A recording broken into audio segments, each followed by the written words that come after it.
Hello friends, स्वागत है आपका फिर से हमारे चैनल बिलियंस 53 में। तो हमने इसके प्रीवियस लेक्चर नंबर 25 में हमने प्रश्न नंबर 104 तक पढ़ा था।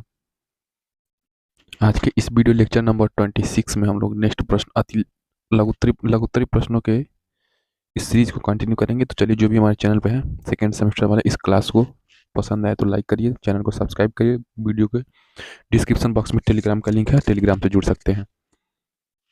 फर्स्ट सेमेस्टर वाले प्रशिक्षुओं के साथ भी इस क्लास को शेयर कर दीजिए जिनका न्यू एडमिशन होने वाला है, ताकि उन्हें पता चल जाए कि मैंने फर्स्ट सेमेस्टर पूरा सिलेबस पढ़ा दिया और अच्छा मार्क्स वो लोग गेन कर सकते हैं। चलिए शुरू करते हैं। बौद्धकालीन शिक्षा का पाठ्यक्रम बताइए। तो बौद्धकालीन शिक्षा का पाठ्यक्रम सैद्धांतिक यानी कि थ्योरेटिकल तथा व्यवहारिक दोनों था। बौद्धकालीन धार्मिक पाठ्यक्रम में बौद्ध साहित्य का अध्ययन कराया जाता है एवं लौकिक पाठ्यक्रम के अंतर्गत लेखन, लौकिक पाठ्यक्रम मतलब जो दिखता हो, लेखन हो, लिखेंगे तो फिर गणित, कृषि, पशुपालन, चिकित्सा, मल्ल विधा, मल मतलब कुश्ती, मल्ल विधा मतलब कुश्ती, शिल्पकला यानी कि आर्ट आदि विषय पढ़ाए जाते थे। अतः धार्मिक शिक्षा और लौकिक या सांसारिक दोनों ही प्रकार के पाठ्यक्रम का अध्ययन कराया जाता है, जिससे व्यक्ति इहलोक यानी कि इस लोक में जहाँ पे हैं तथा परलोक यानी कि इस संसार में और मरने के बाद परलोक में, दोनों में ही संतुलन बनाए रख सके। धार्मिक और लौकिक यानी कि धार्मिक और सांसारिक शिक्षा दोनों पर जोड़ देता है बौद्धकालीन शिक्षा। नेक्स्ट देखिए, बौद्ध शिक्षा मूल रूप से धार्मिक थी। बौद्ध शिक्षा मूल रूप से धार्मिक थी, किंतु सामान्य व्यवसायों, कताई, बुनाई, सिलाई, शिल्प, निर्माण कला की भी इसमें शिक्षा दी जाती थी। बाद में लौकिक शिक्षा को भी पाठ्यक्रम में जोड़ दिया गया। नेक्स्ट प्रश्न देखिए, इस वीडियो के डिस्क्रिप्शन बॉक्स में जो प्रीवियस लेक्चर है उसका पीडीएफ आपको इस वीडियो के डिस्क्रिप्शन बॉक्स में टेलीग्राम का लिंक है, टेलीग्राम पे जाइए, क्लिक करिए और नीचे ज्वाइन करेंगे टेलीग्राम तो आपको पीडीएफ मिल जाएगा सारे क्लास का, नोटिफिकेशन भी। तो बौद्धकालीन शिक्षा में स्त्री शिक्षा की स्थिति बताइए। तो बौद्धकालीन शिक्षा में स्त्री शिक्षा की स्थिति बताना है।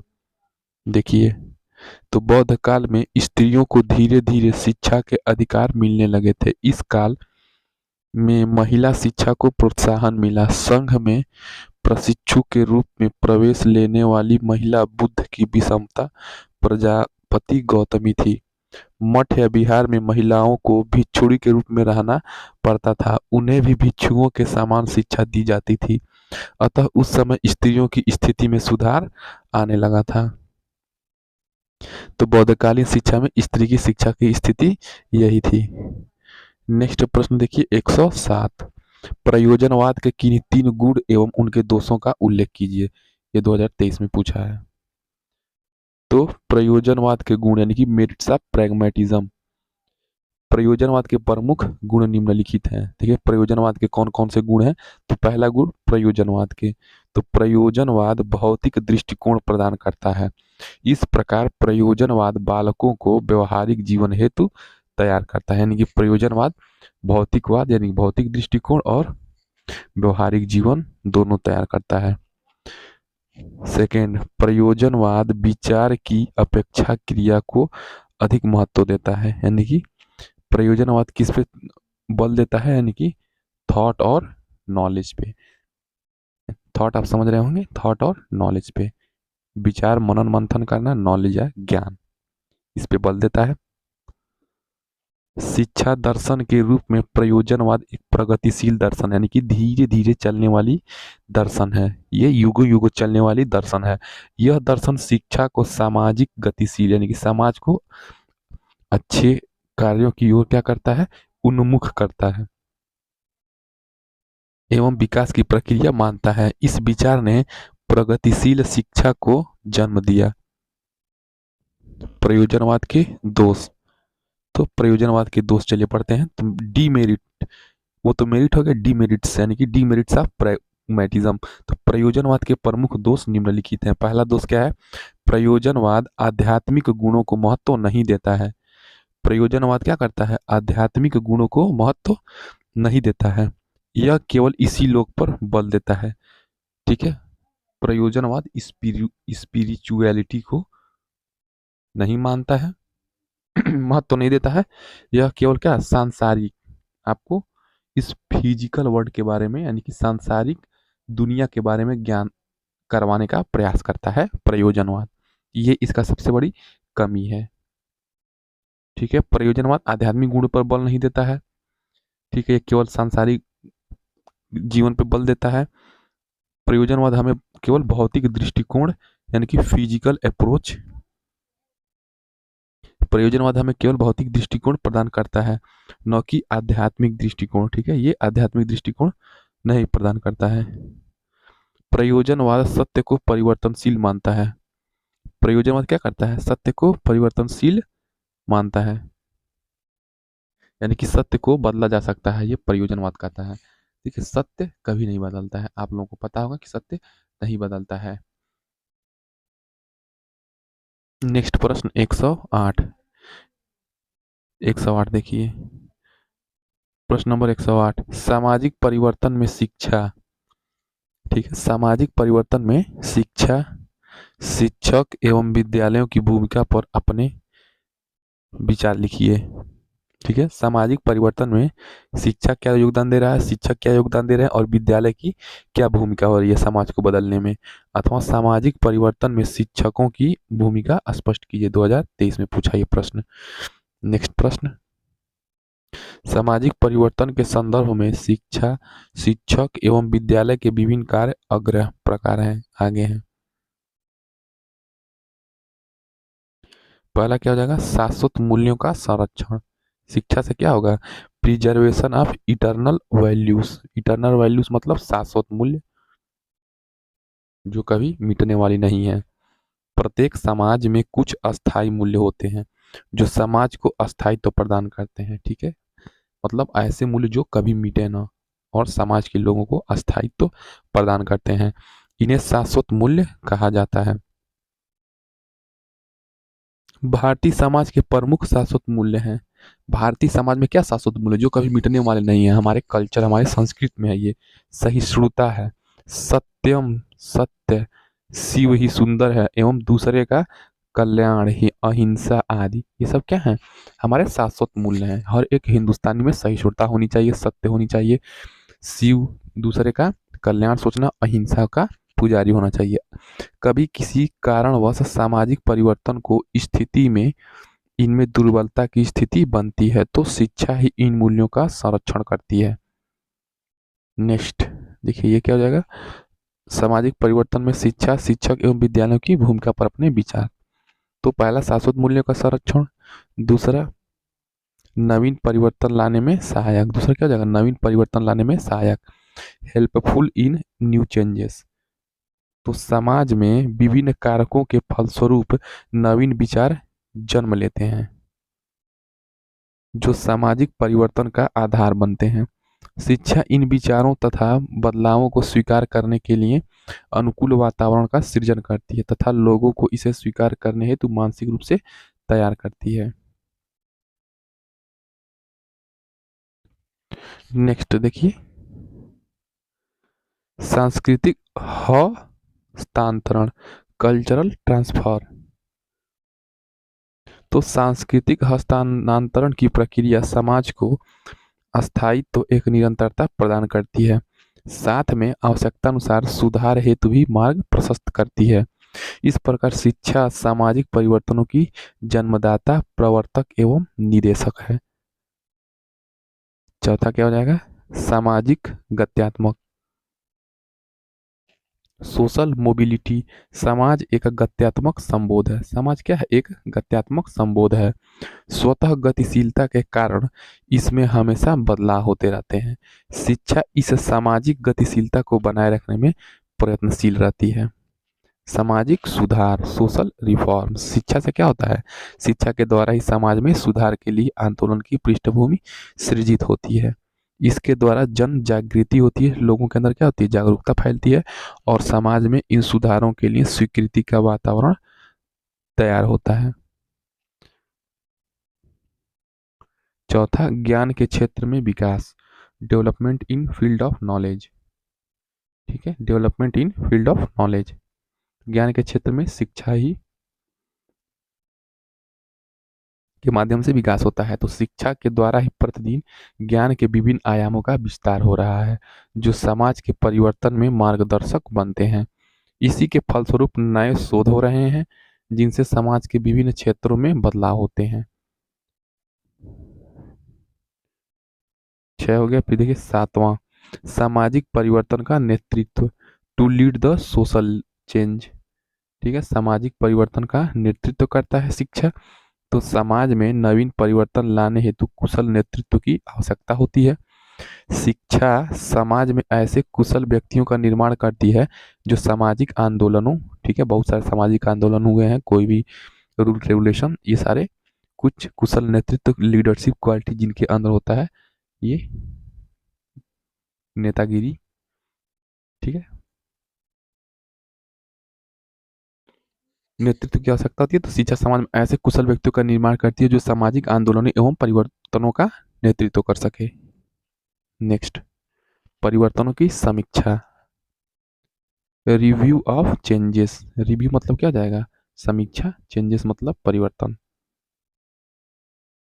तो कोई भी परिवर्तन हो रहा है उसके बारे में दोबारा पुनः विचार करना, सोचना, समझना, उसके बारे में सही गलत के बारे में निर्णय लेना।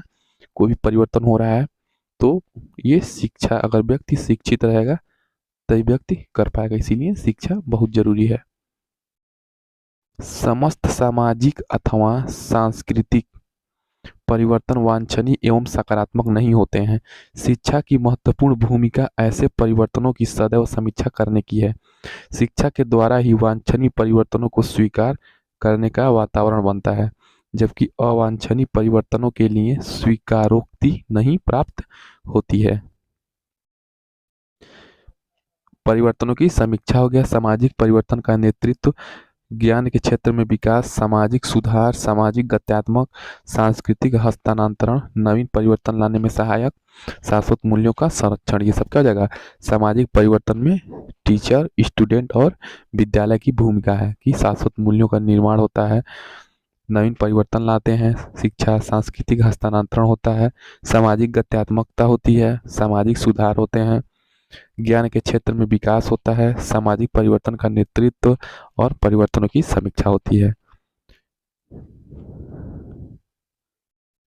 देखिए 109वां प्रश्न, फ्राबेल के अनुसार शिक्षा के क्या उद्देश्य हैं। 2023 में पूछा है ये प्रश्न। तो फ्राबेल के अनुसार शिक्षा के निम्नलिखित उद्देश्य हैं।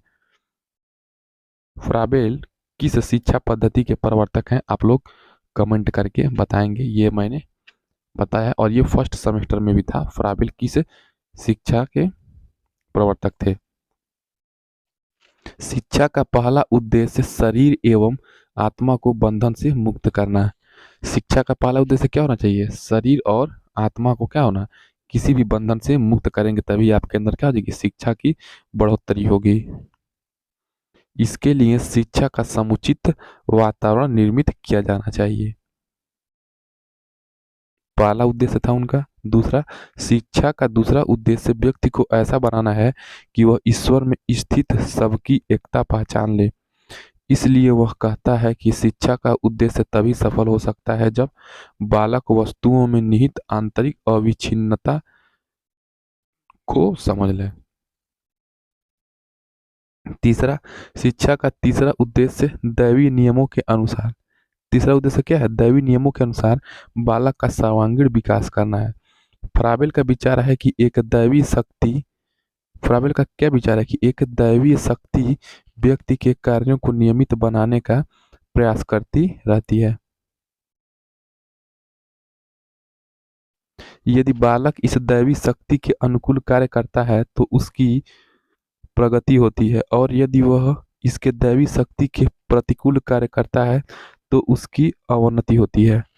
फ्राबेल के अनुसार प्रत्येक शक्ति का विकास अपनी क्रियाशीलता के अनुसार अंदर से बाहर की ओर होता है, अतः शिक्षा का उद्देश्य इस विकास को और आगे बढ़ाना है। देखिए प्रश्न नंबर 110, प्रश्न नंबर 110 क्या है? जलवायु परिवर्तन से आप क्या समझते हैं? 2022 में पूछा, ये तो क्वेश्चन बना के भी लिख सकते हैं। जलवायु परिवर्तन से आप क्या समझते हैं, लिख सकते हैं। तो जलवायु परिवर्तन औसत मौसमी दशाओं के पैटर्न में ऐतिहासिक रूप से बदलाव आने को कहते हैं। क्लाइमेट चेंज क्या है कि जो वर्षों से चली आ रही मौसम में नियमितता थी, मौसम में क्या थी, नियमितता थी, वो नियमितता अनियमित हो जाए, यानी कि वो नियमितता भंग हो जाए तो क्या हो जाएगी, जलवायु परिवर्तन कहलाती है। तो जलवायु परिवर्तन औसत मौसमी दशाओं, वही जो औसत जो नियमितता थी, हर टाइम ठंडी, मान लीजिए गर्मी हो गया, उसके बाद ठंडी आ गया, उसके बाद बरसात आ गया, और इस मौसम में कुछ सडन चेंज होता है, तो वही औसत मौसमी दशा को बदलाव कहते हैं। तो उसी को हम लोग जलवायु परिवर्तन कहते हैं। सामान्यतः इन बदलावों का अध्ययन पृथ्वी के इतिहास को दीर्घ अवधियों में बांटकर किया जाता है। मौसम में जो चेंजेस होते हैं, ये नहीं कि तुरंत चेंजेस हो गए, बाढ़ आ गया, भूकंप आ गया, सारी चीज़ें एक ही बार हो जाती हैं, ऐसा नहीं है। मौसम में चेंजेस क्या होती हैं, बहुत लंबे समय तक, 10 साल, 20 साल, 30 साल, ऐसे आंकड़े आप न्यूज़पेपर में भी देखते होंगे, निकलता होगा। 40 साल, 100 साल में ये चेंजेस हुए हैं, 100 साल में पहली बार इतना जल स्तर बढ़ा है, टेम्परेचर बढ़ा है। ये सब क्या हो जाएंगे, सब दीर्घकाल में होते हैं। जलवायु की दशाओं में यह बदलाव प्राकृतिक भी हो सकता है और मानव के क्रियाकलापों का परिणाम भी। ठीक है, मानव भी क्या कर रहा है आजकल, प्रदूषण, ध्वनि प्रदूषण, वायु प्रदूषण, ओजोन परत में छिद्र हो रहा है, टेम्परेचर बढ़ रहा है, और जो ग्लेशियर्स हैं वो पिघल रहे हैं, जिससे समुद्र का जल स्तर बढ़ रहा है। तो ये सब मानव क्रियाकलाप के द्वारा ही क्या हो रहा है, जलवायु में परिवर्तन हो रहा है। तो जलवायु परिवर्तन मानव के क्रियाकलापों, यानी कि मानव के द्वारा किए गए कृत्य पर भी निर्भर करता है। ग्रीन हाउस प्रभाव, ग्रीन हाउस इफेक्ट जो आपने पढ़ा होगा साइंस में, तो ग्रीन हाउस प्रभाव और वैश्विक तापन, ग्रीन हाउस प्रभाव में, ठीक है, ग्रीन हाउस प्रभाव और वैश्विक तापन, ग्रीन हाउस प्रभाव और वैश्विक तापन, अगर आप लोग नहीं समझ आता है कमेंट करेंगे तो मैं दूसरा इसके लिए अलग वीडियो लाऊंगा। ग्रीन हाउस प्रभाव और वैश्विक तापन, तो ग्रीन हाउस प्रभाव और वैश्विक तापन मनुष्य की क्रियाओं का परिणाम माना जा रहा है, जो औद्योगिक क्रांति के बाद मनुष्य द्वारा उद्योगों से निःसृत कार्बन डाइऑक्साइड आदि गैसों के वायुमंडल में अधिक मात्रा में बढ़ जाने का परिणाम है। देखिए, औद्योगिक क्रांति हमारे देश में भी चल रहा है, तो जिसमें क्या हो जाएगा, जिसमें आपका CO2 कार्बन डाइऑक्साइड गैस की मात्रा और भी हानिकारक गैसों की मात्रा वायुमंडल में बढ़ जा रही है। तो जलवायु परिवर्तन के खतरों के बारे में वैज्ञानिक लगातार आगाह करते आ रहे हैं। नेक्स्ट प्रश्न 111 देखिए, प्रश्न नंबर 111 देखिए, 2022 से पूछा, ये प्रश्न इंपॉर्टेंट है। मॉन्टेसरी पद्धति के सिद्धांतों की विवेचना कीजिए। तो मॉन्टेसरी पद्धति के सिद्धांत, तो चलिए मॉन्टेसरी पद्धति के सिद्धांत पढ़ते हैं। पहला क्या है, आत्म विकास का सिद्धांत, principle of self development, principle of self development, आत्म विकास का सिद्धांत। मारिया मॉन्टेसरी के मूल सिद्धांत क्या है, तो आत्म विकास का सिद्धांत। तो मॉन्टेसरी का विश्वास है कि बालक का विकास बाहरी शक्तियों से नहीं वरन आंतरिक शक्तियों से होता है। इसी कारण वह कहती हैं कि शिक्षक को क्या करना चाहिए, बालक की आंतरिक शक्तियों का विकास करना चाहिए।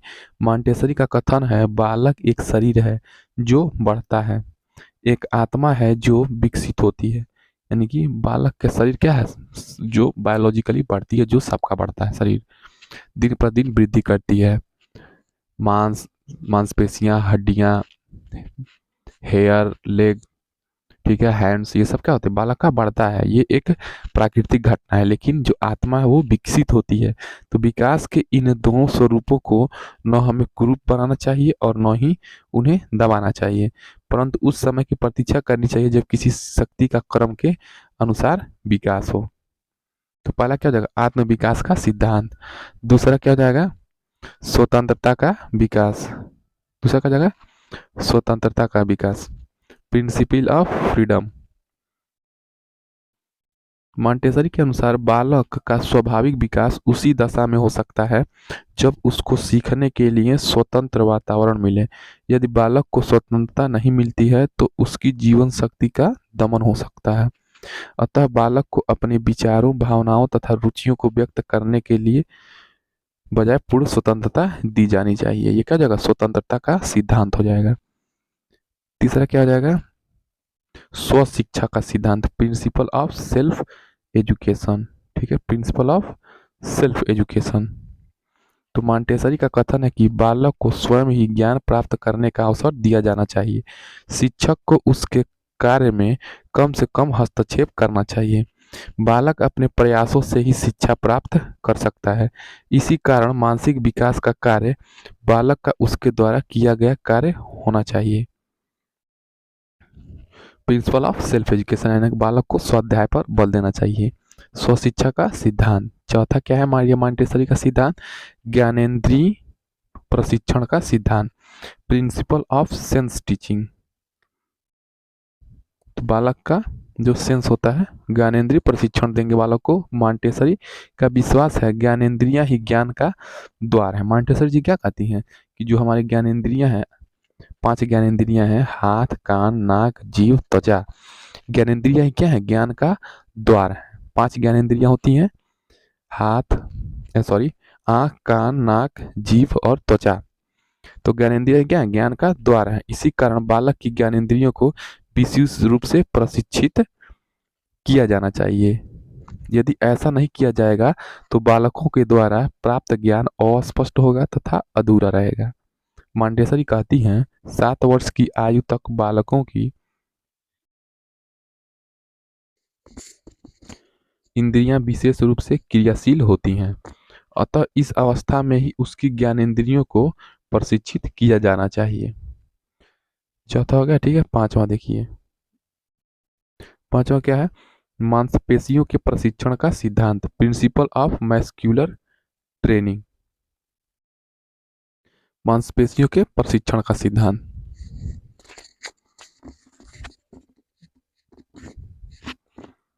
जिस प्रकार बालकों की ज्ञानेंद्रियों को प्रशिक्षित किया जाना चाहिए उसी प्रकार उनकी मांसपेशियों को भी प्रशिक्षण दिया जाना चाहिए। मांसपेशियों के प्रशिक्षण के लिए बालकों को खेलने कूदने तथा परिश्रम का अवसर दिया जाना चाहिए। इसी कारण मॉन्टेसरी ने अपनी शिक्षण पद्धति में मांसपेशियों का प्रशिक्षण आवश्यक बताया है। छठा क्या है?